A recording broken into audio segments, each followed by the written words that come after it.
அனைவருக்குமே வணக்கம்.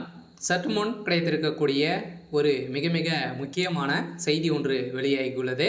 சற்று முன் விஜயை வசமாக்கிய முதல்வர் ஸ்டாலின் நேரடி சந்திப்பு, இது மாதிரி செய்திகள் வெளியாயிருக்கு. சதுரடியாக முதல்வர் ஸ்டாலின் அவர்கள் விஜய் அவர்கள் பார்த்தீங்கன்னா நேரில் சென்று சந்தித்ததாக ஒரு தகவல் வெளியாக இருக்குது. இதை கேட்டால் பார்த்தீங்கன்னா பரபரப்பை அரசியலிலே ஒரு பரபரப்பை ஏற்படுத்தியிருக்கு. சில பார்த்தீங்கன்னா அதிரடியாக விஜய் அவர்கள் கட்சி ஆரம்பித்து பிரச்சாரத்தில் ஈடுபடும் போதே பார்த்தீங்கன்னா டைரெக்டாகவே திமுக தான் ஸோ டார்கெட் பண்ணி திமுக தான் ஸோ எனக்கு ஒரே போட்டி அப்படின்ற மாதிரி விஜய் அவர்கள் கடுமையான விமர்சனங்கள் செய்து வந்த நிலையில் இப்போ அதிரடியாக பார்த்தீங்கன்னா முதல்வர் ஸ்டாலின் போட்ட வலையில் விஜய் அவர்கள் வசமாக சிக்கியிருக்காரு அப்படின்ற மாதிரி தான் இப்போ தகவல் வெளியாக இருக்குது. இப்போ அதிரடியாக விஜய் அவர்களும் முதல்வர் ஸ்டாலின் அவர்களும் பார்த்தீங்கன்னா நேரில் சந்தித்து பேசியதாகவும் அரசியலில் கூட்டணி பற்றி பேசியதாகவும் ஒரு தகவல் வெளியாக இருக்குது. இதை பற்றி இந்த வீடியோவில் நம்ம முழுமையாக பார்க்கலாம். அதுக்கு முன்னாடி நம்ம சேனலுக்கு இப்போ தான் நீங்கள் முதல் முறையாக வந்திருக்கீங்க அப்படின்னா மறக்காமல் நம்மளுடைய சேனலை சப்ஸ்கிரைப் பண்ணி சப்போர்ட் பண்ணுங்கள்.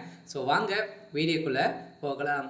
பார்த்தீங்கன்னா இப்போ இந்த கரூர் சம்பவத்தின் அடிப்படையில் அனைவருக்குமே தெரியும் 41 உயிர் இருந்தது. இந்த நிலையில் இதற்கு அனைத்துக்குமே விஜய் தான் காரணம் அப்படின்ற மாதிரி திமுகவினர் அவர் மீது குற்றச்சாட்டுகளும் நிறைய வழக்கு பதிவுகளும் இவர் மீது வழக்கு பதிவும் போட்டிருந்த நிலையில் இப்போ அதிரடியாக பார்த்தீங்கன்னா விஜய் அவர்கள் கைது செய்யப்பட போகிறாங்களா அப்படின்ற ஒரு மிகப்பெரிய கேள்வி எழுந்திருந்த நிலையில் விஜய் அவர்கள் பார்த்தீங்கன்னா அவர் கைக்குணம் டெஸ்ட் பண்ணாமல் அவர் கைது செய்யப்படப்படாமல் தான் இப்போ இருக்கார்.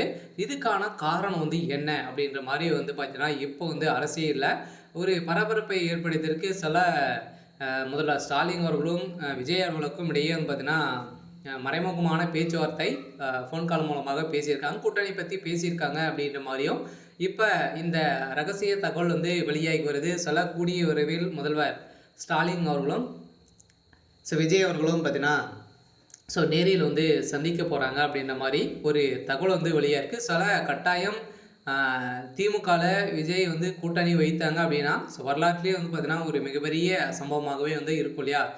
திமுகவுடைய கூட்டணியை அசைக்க முடியாத அளவிற்கு முதல்வர் ஸ்டாலின் அவர்கள் ஏற்படுத்திடுவார். இருந்தாலுமே விஜய் அவர்கள் கூட்டணி வைக்க போகிறார் அப்படின்ற ஒரு மிகப்பெரிய கேள்வி இருந்தாலுமே இப்போ விஜய் அவர்கள் இது மாதிரி தான் ஒரு அரசியலில் ஒரு பரபரப்பை ஏற்படுத்தி ஏற்கனவே காங்கிரஸ் பார்த்தீங்கன்னா ஆல்ரெடி காங்கிரஸுடன் கூட்டணி விஜய் அவர்கள் வைக்க போகிறதாகவும் ராகுல் காந்தி அவர்கள் பேசியிருந்த நிலையில் இப்போ சதுரடியாக இது மாதிரி சம்பவம் நடந்திருக்கு.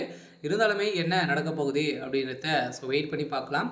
இது மாதிரி செய்திகளை தெரிஞ்சுக்கணும் அப்படின்னா மறக்காமல் நம்மளுடைய சேனலை சப்ஸ்கிரைப் பண்ணி சப்போர்ட் பண்ணுங்கள். தேங்க்யூ.